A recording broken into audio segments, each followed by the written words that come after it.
Stay put, Peralta! I will, don't worry. I'm just gonna let Sarge follow him. I'm gonna stay right here. I can't do it. I'm gonna cut him off in the alley. Ow, ow, ow.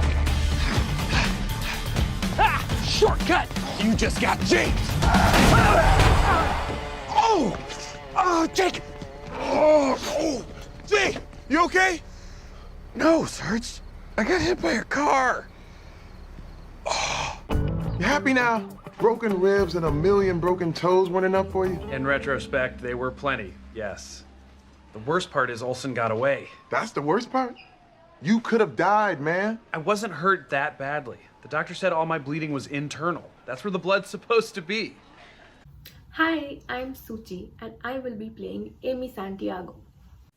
My name is Manoj Mohanraj and I'll be playing the role of Jake Peralta. Hi, my name is Sukhveen Wachair, and I am playing the character of Terry.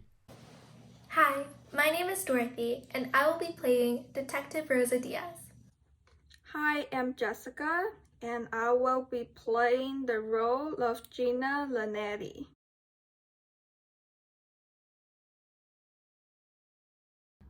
Communication is an extremely important part at our precinct.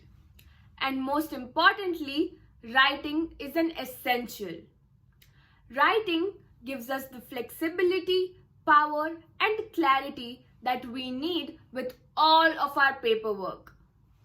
When Captain Holt mentored me, I made sure that I wrote down everything he told me. Writing down everything that Captain Holt told me was the best decision I made. Writing gave me the ability to review this information whenever, wherever, and how many ever times I want to. It also gave me certainty that this information wouldn't disappear. It would stay there forever for me to be able to go back to it and read it all over again. Thirdly, it gave me the ability to understand distinctly. If I ever got stuck up, all I need to do is go back to my notes, read it all over again, understand and perform my tasks that I am supposed to. Moving on to communicating in organizations. In organizations, there are two ways to communicate. One being the written method and the second being the oral method. The written method as well has two channels below it. The two channels would be internal communication and external communication. Internal communication takes place when communication is going on within an organization, whereas external communication takes place when we communicate outside of our organization. For example, when I am exchanging case reports and files with my fellow workers here, I am communicating internally, whereas when I send my reports to the One Police Plaza, I am communicating externally.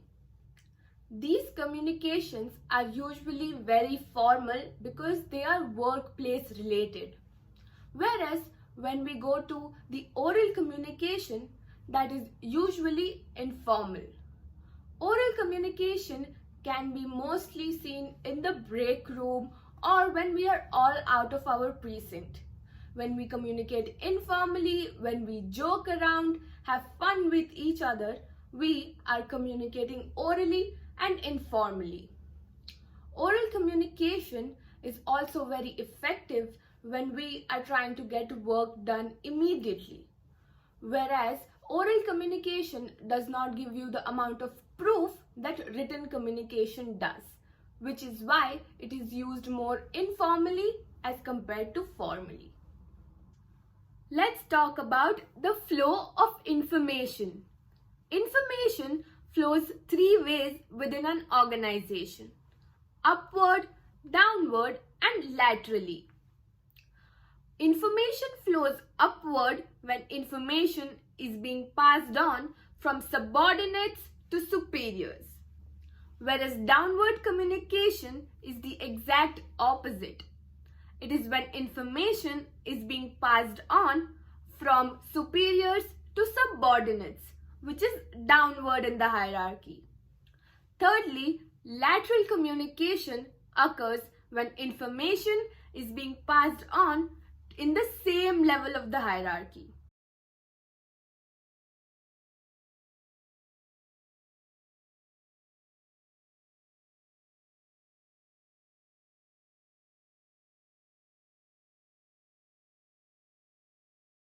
Today I'm going to be telling you guys a little bit about communication theory. Within the business world, there are many aspects of communication theory that are considered important and applicable. Of these theories, the idea of the communication process is one of the most important. When viewing communication in a business environment, the process is usually either one-way or two-way, and it involves a sender and receiver. The sender will first encode their message and then send or transmit it through one of the many communication media, such as verbal, written, or electronic. Once the receiver has received the message, they will decode or interpret the meaning of the message.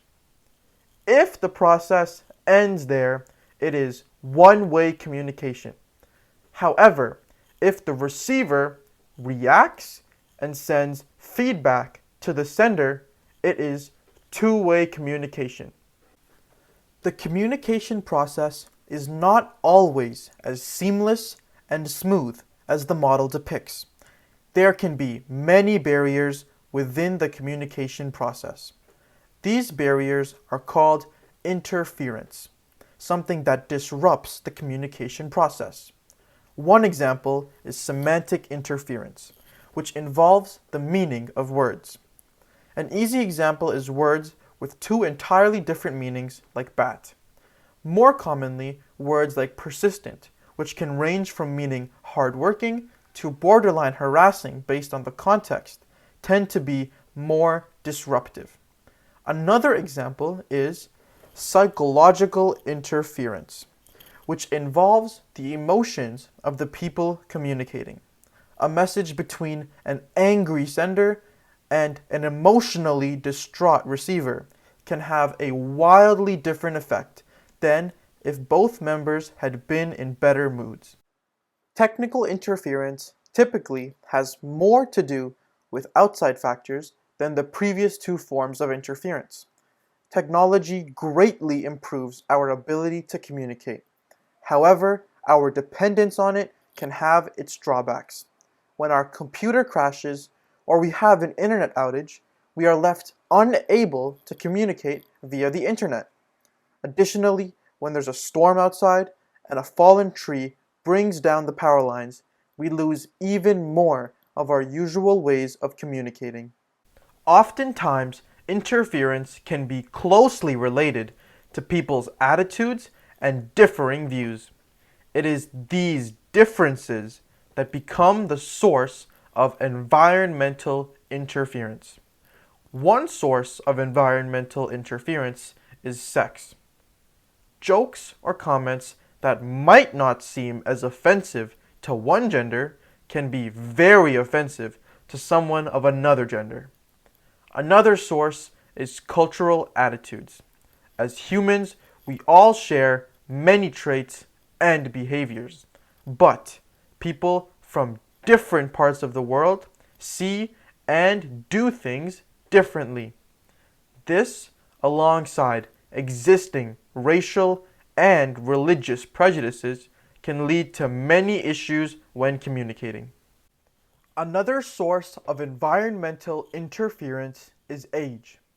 Within the workplace, there is often a mix of people from many different age groups. Just a difference of 5 to 10 years of age can have a drastic impact in how people grew up and were raised, and how they have grown to see different things. These differing views can be the cause of much miscommunication. Physical appearance can also play a big part. The way someone is dressed can send an unintentional message, hence the term dress for success. Aside from clothing, having messy handwriting or sending an email with grammar errors and improper email etiquette can shift the receiver's focus to the appearance of your message as opposed to its content.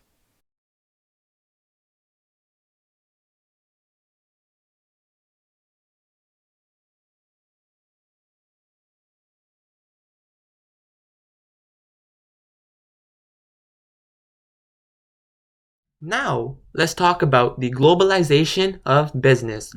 Canada has many national and international trade agreements. One of these trade agreements includes the North American Free Trade Agreement. These agreements have many benefits. Some of these benefits are the elimination of trade barriers, the cross-border movement of goods and services, which means that a Canadian business can now take its products and services to America and provide them there. And investment opportunities are also created. If an individual or a Canadian business wants to invest in another country's resources, their businesses there, or their own business's growth, they now have that opportunity. How does all of this relate back to communication though? Well, advancements in information technology and communications technology have allowed us to communicate from one point of the world to another within seconds.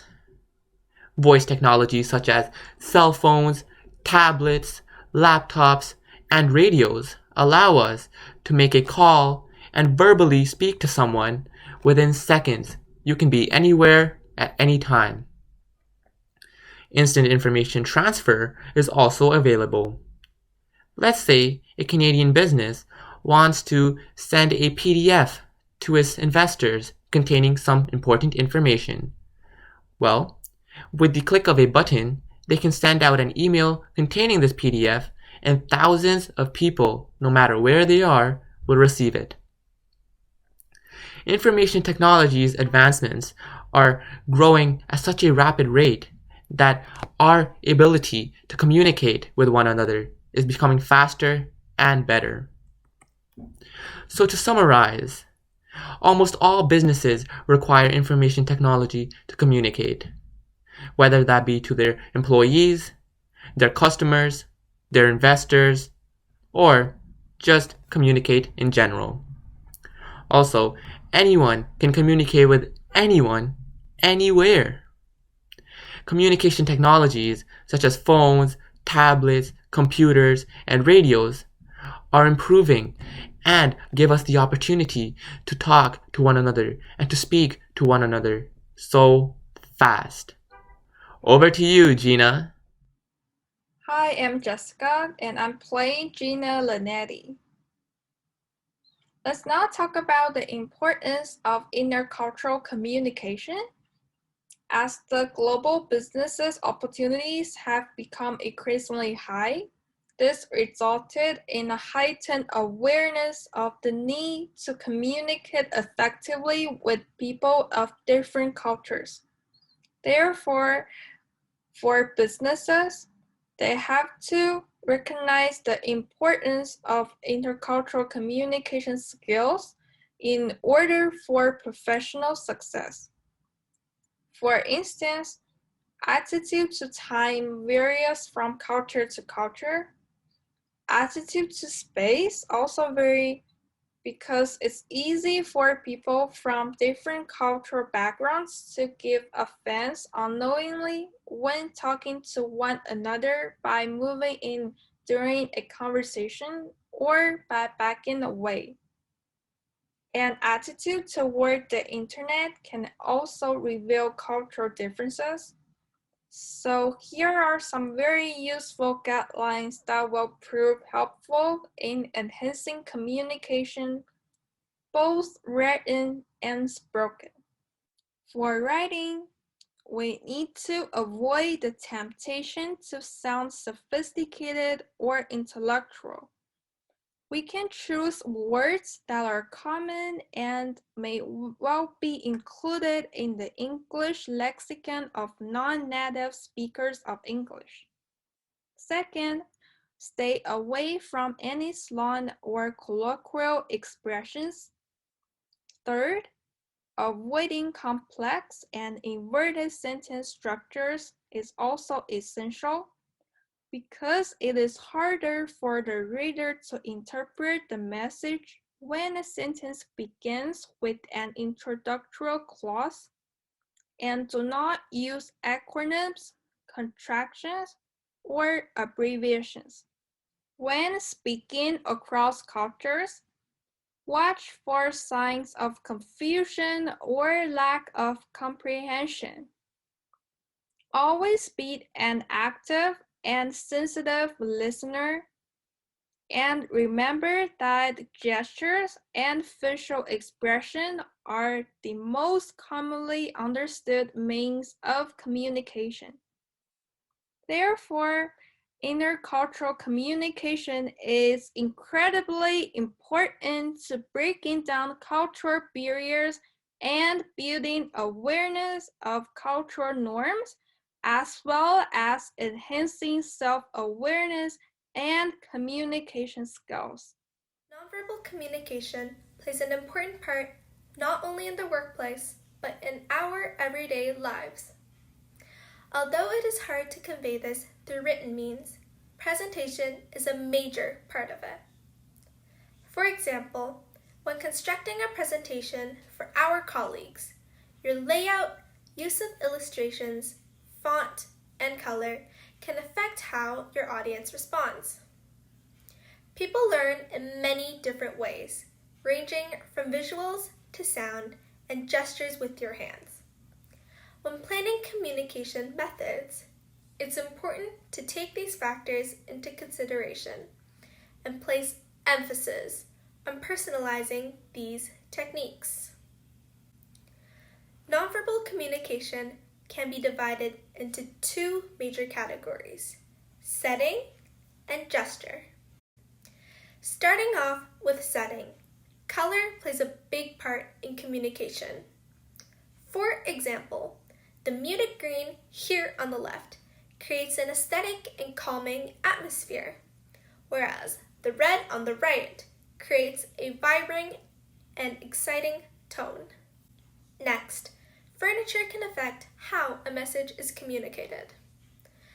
As we can see here on the right, our precinct captain, Captain Holt, emphasizes his superiority and status by separating himself with our colleagues using his desk, a prominent feature of his office. Moving on to the second category of nonverbal communication, gesture.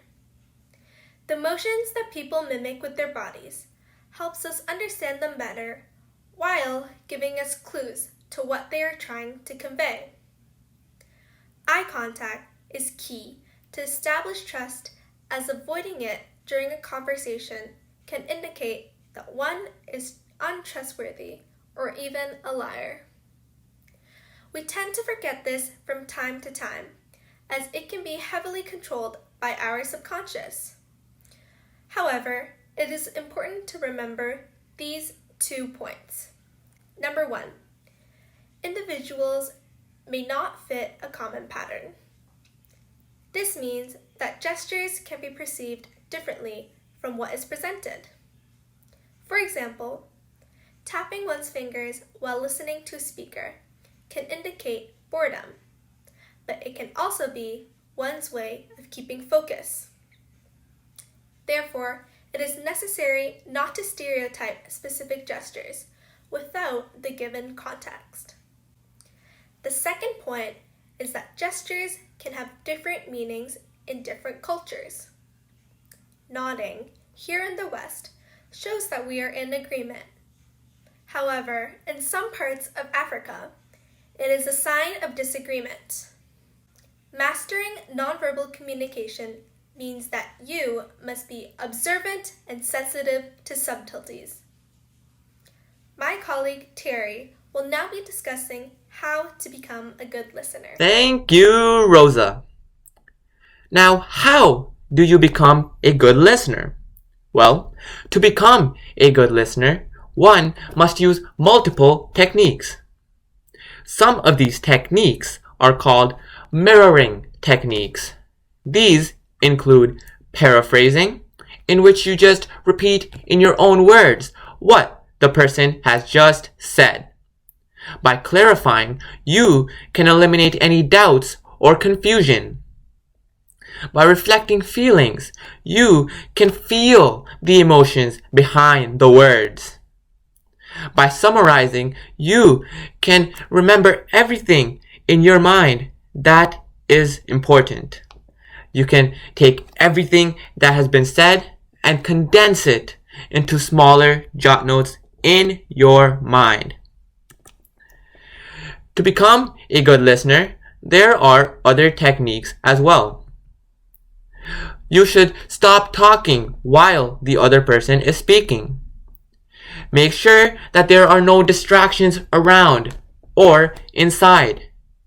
Do not be looking around in the environment, or do not be thinking about what you want to eat tomorrow.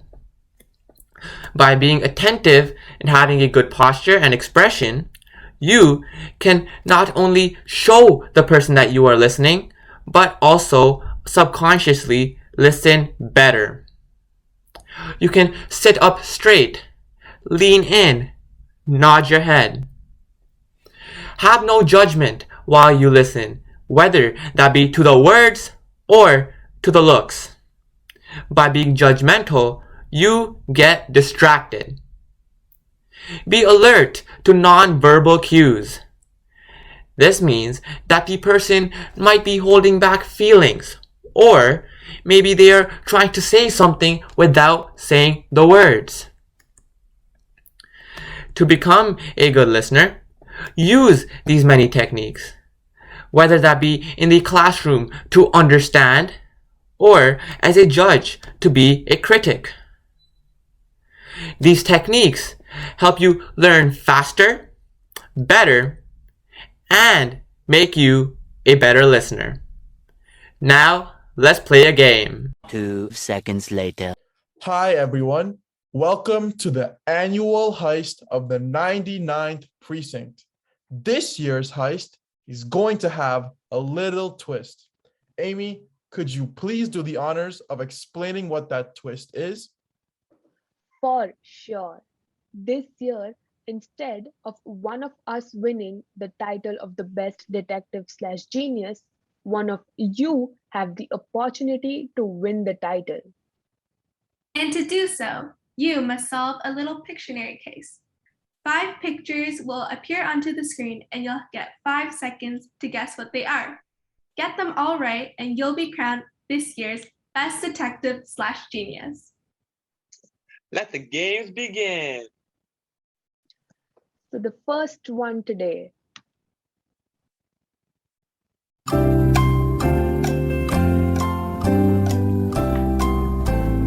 Well done, you guys. It is downward communication.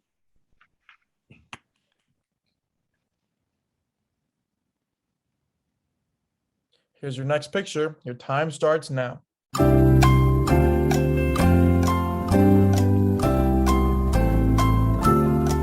Your time's up.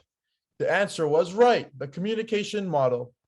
Woohoo! Winning streak is at 2 right now. Let's see what happens next. Let's see. This one is 2 pictures. Let's see if you can get this. 2, 1. Your time is up. Oh, so close. It was summarizing. Summarizing. Get it? Good.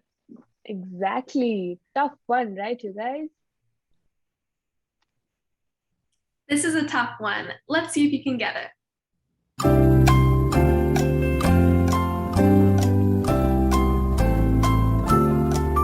It's actually nonverbal communication, but close. Yeah. Tough luck, you guys. The last one for today. Let's see if you can get this one. You're right. It is intercultural communication. Well Very good done, you job. guys. Sorry you couldn't win the heist this year. Maybe try again next time. Well, either way, thank you guys for participating in this year's heist. We hope to see you next year. Bye. Bye. Bye.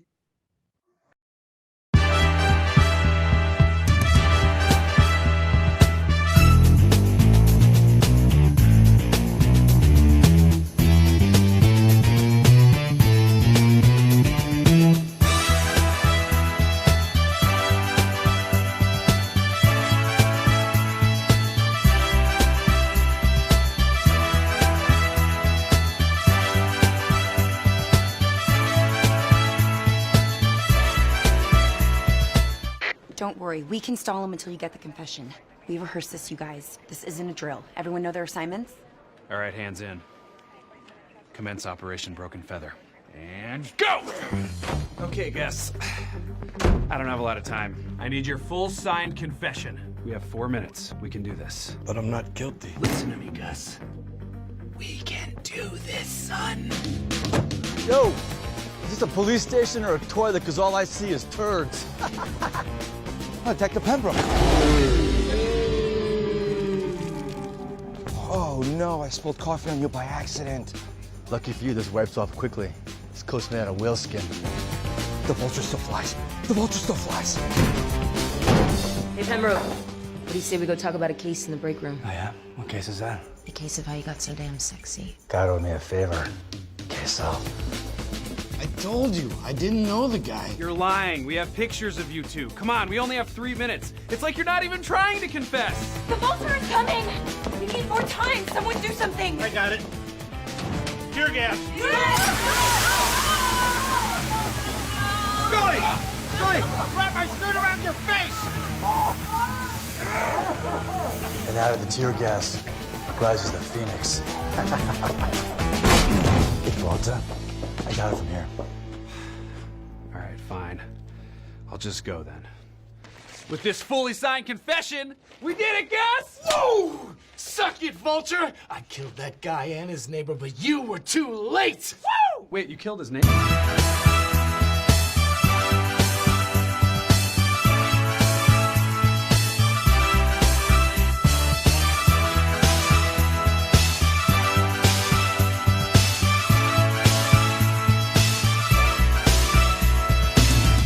Not a doctor.